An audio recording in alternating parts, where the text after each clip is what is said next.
Carlos Ghosn, thank you so much for being here. Appreciate it. The Leaf is getting all of the attention right now when it comes to your company, and you have said that you expect to sell 1 million Leaf electrics in the next 6 years. Do you also maintain that 10% of cars sold globally by 2020 will be pure electrics? More than ever. And particularly with what we are seeing unfolding in terms of price of oil, and I think we've seen only the beginning of it.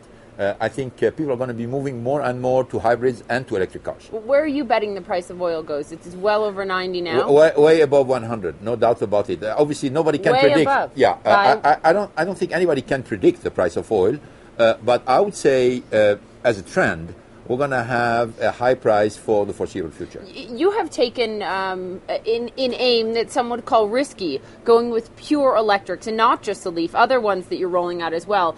General Motors, for example, has taken the other route and gone with the Volt, which has gotten a lot of attention as well, a gas and electric mix, if you will. Why pure electrics? Why are you betting so heavily on that? Well, because the technology allows you today to come with a car which is completely independent of oil. And because of the performance of the pure electric car today is something that consumers are going to be able to experiment and like. So we are betting on it because we think it's a viable technology and ultimately it's going to be a very affordable technology. But what is the biggest challenge right now? Because in the United States, you simply don't have close to the infrastructure that you need in terms of charging stations. You're selling them in only a number of states, but people are nervous about where they will charge these vehicles. What do you do to overcome that? Little by little, the infrastructure is going to come with us ramping up production.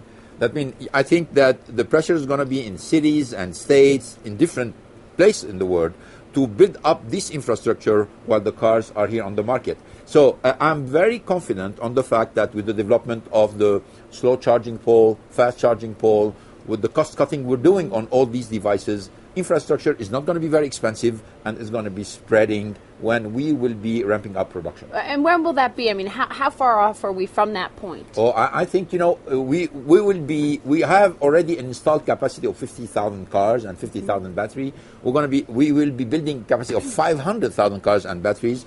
And we are seeing infrastructure developing at the same time that we are ramping up production. So frankly, I wouldn't be worried about it. A lot of focus here in Davos this year is, of course, on China, as we've seen their economy just grow in a phenomenal way. You have a lot of Chinese competition. One company, BYD, there are a number of other Chinese electric car companies. What do you make of the Chinese competition? No, I think it's a serious competition, and particularly they have long-term strategies.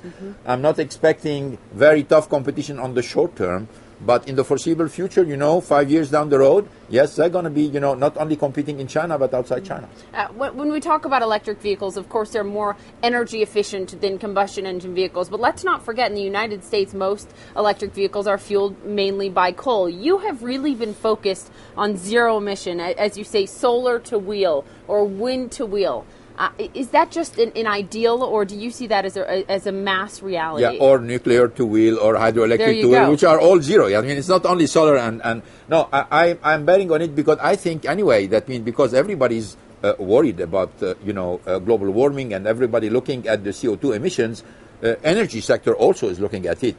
The Chinese are putting a lot of emphasis, building a lot of nuclear powers. So I think the existence of electric cars and zero-emission cars is going to put the attention on the fact that the energy also has to be very efficient in terms of CO2 emission.